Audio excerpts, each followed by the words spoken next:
দিচ্ছি না, নিচে ওটা সিদ্ধ করা আছে, হলুদ দিয়ে রেখেছি, হচ্ছে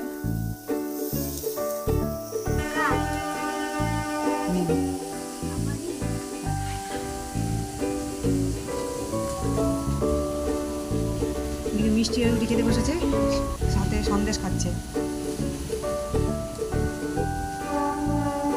কে পড়তে বসে যাবি, ঠিক আছে? কি বললাম কি বললাম? ভালো লাগে না শুনবো না, খেয়ে পড়তে বসে যাবি। হ্যাঁ, আর এদিকে সবজি দুটো ভাজা তুলে নিলাম, আর সবজিটা বসিয়ে দিলাম। তেল দিয়ে একটু ভাজা করবো, তারপর মশলা দেবো।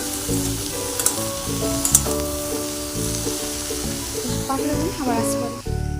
এইদিকে নিচে রান্না বসিয়ে এসেছি আর উপরে ব্ল্যাঙ্কেট মেলতে এসেছি।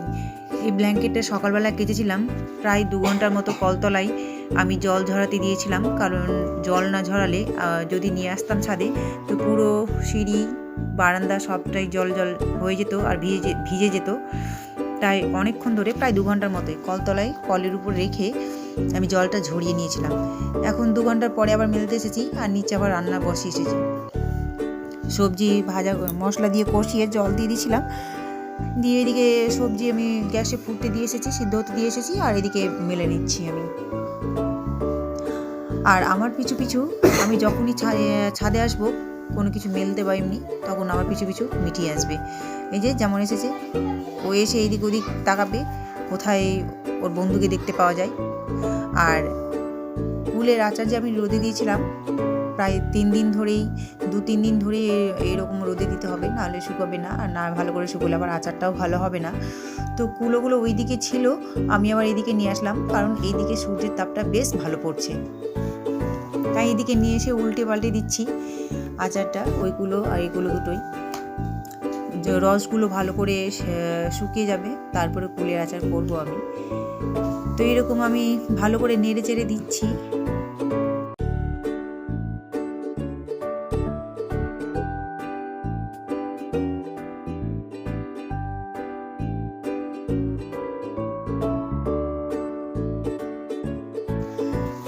এদিকে আবার আমার রান্না হয়ে গেছে, আমি রান্না 1 ঘন্টার মধ্যেই কমপ্লিট করলাম।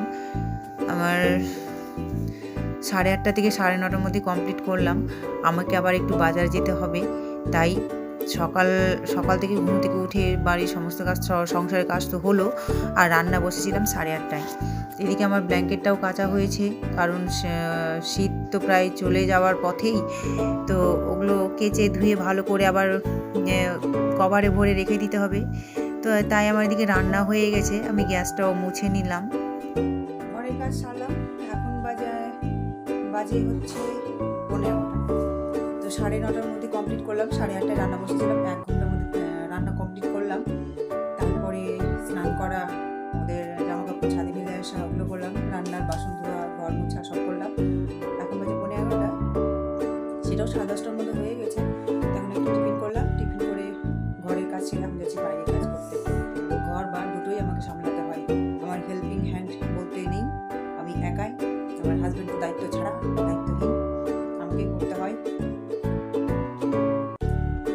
যে সংসারের দায়িত্ব নেয় না তার মাথায় ভীষণ চাপ, আর যে সংসারের দায়িত্ব নেই না সে ফ্রিভাবে কি সুন্দর খোলামেলাভাবে ঘুরতে পারে, ভালো থাকতে পারে, চিন্তা ভাবনা কিছুই থাকে না। আর আমার তো চিন্তার শেষ নেই। তা আমি এখন যাচ্ছি বাইরে কাজ সারতে, কিছু একটু বাজারে করবো ভাবছি, সময় পেলে করবো, আর নাহলে বাজারটাও থাকবে। তো বাসা থাকুন, আবার আসছি পরে। এখন 3:30 বাজে, বিকেল। তো বাজারে গিয়েছিলাম, বাজার করা হয়নি, বাইরে যে একটু কাজ ছিল ব্যাংকে, সেই ব্যাংকের কাজটা একটু সারলাম, আর একটু কিছু কাজ ছিল ব্যাংকে। তো কাজ সাথে সাথে প্রায় 12:30 পৌনে 1টা বেজে গেছিলো। তার মাঝে আমার ছেলে ফোন করেছিল, তো আমি চলে এসেছিলাম, বাজার করা হয়নি। এসে খাওয়া দাওয়া করলাম, তারপর ব্ল্যাঙ্কেটটা উল্টে দিয়ে আসলাম, ফুলের আচারগুলো একটু উল্টে পাল্টে দিলাম, নাহলে শুকাবে না, আর না ভালো করে না শুকোলে আচারও হবে না, ভালো লাগবে না খেতে। তো তারপরে জল এসেছিলো, জল ভরলাম, আর এখন প্রায় সব কাজ সারতে 3:30 বেজে উঠল। এখন একটু বসলাম, আর আমার মেয়ে কালকে যে জিলিপি এনেছিল ওর বাবা, তো বসে বসে জিলিপি খাচ্ছে আর টিভি দেখছে, এই যে কার্টুন দেখছে আর জিলিপি খাচ্ছে। মাঝখানে একটু গান প্র্যাকটিস করলো, কারণ বসন্ত উৎসবে যে হোলি আসবে, হোলিতে গান গাইবে আর কি। তো একটা গান দিয়েছিল গানের ম্যাম, ওটা বসে বসে ইউটিউব গান শুনে মুখস্থ করছে আর কি। যাই হোক, মুখস্থ করে ওর খেয়ে পেয়ে গেছে, তাই জিলিপি খাচ্ছে বসে বসে। তো এই যে জিলিপি খাচ্ছে আর টিভি দেখছে, তারই মাঝে আবার আমি যখন বাজারে গেছিলাম, ব্যাংকে গেছিলাম, তখন আমার একটু লেখাপড়া করছিল, অর্ধেকটা করেছে। শনিবার রবিবার টিউশন বন্ধ, তো শনিবার হাফ করলো, আর কালকে রবিবার আছে, কালকে বাকি পড়াটা করবে।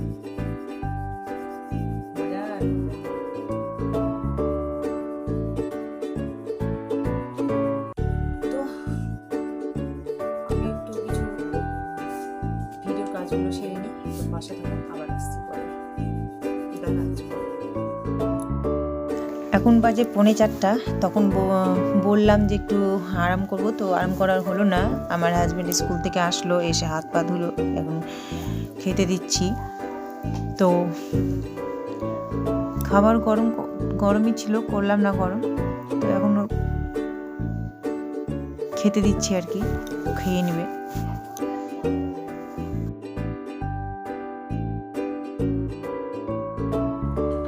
শুভ সন্ধ্যা।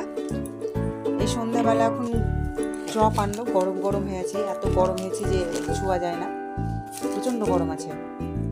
আর চানাচুর মুড়ি, আর একটু বাদে, এখন 7:30 বাজে, একটু বাদে ভাত বসবে। আগে এটি খেয়ে নিই, এটি খাওয়ার পরে ভাত বসাবো, কারণ এটি খেলে তো সবার অল্প একটু একটু ভাত খাবে, সেই জন্য অপেক্ষা করছিলাম, না তো ভাত বসিয়ে দিতাম আমি। তো যাই হোক, এখন চপ ঘুগনি মুড়ি, চপ মুড়ি হবে। আর ওর সাথে স্টিকার নিয়ে এসেছে, বইয়ে লাগাবে তাই। এই যে স্টিকার, মোটু পাতলু, তারপর সব এই যে স্মাইলিং। তো এই ব্লগটা এখানে শেষ করছি। আপনারা ভালো থাকবেন, সুস্থ থাকবেন। এই ব্লগটা কেমন লাগলো একটু কমেন্ট করে জানাবেন। ভালো লাগলে একটা লাইক, একটা কমেন্ট, একটা শেয়ার এবং সাবস্ক্রাইব করে দেবেন। প্লিজ একটু সাবস্ক্রাইব করে দেবেন। নমস্কার।